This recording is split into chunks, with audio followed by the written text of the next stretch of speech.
Hello guys, તમે બધા કેમ છો મિત્રો? જોઈ લો, આપણે રઈમાં આંટો મારવા આવ્યા છીએ. જોઈ લો આપણી રાય. હવે ફાલ મૂકવા માંડી છે થોડો થોડો. જોઈ લો, કોમેન્ટમાં કરજો કેવી રાય છે. થોડો થોડો ફાલ મૂકવા માંડી છે.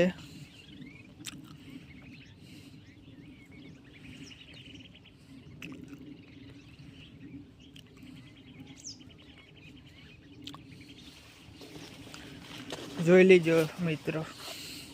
જો આ રાયે ફાલ મૂકી દીધો ચાક.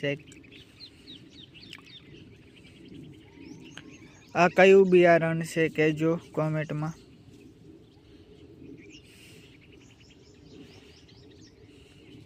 અહીંયા આપણે મગફળીના પાનાનો ઢગલો પડ્યો છે.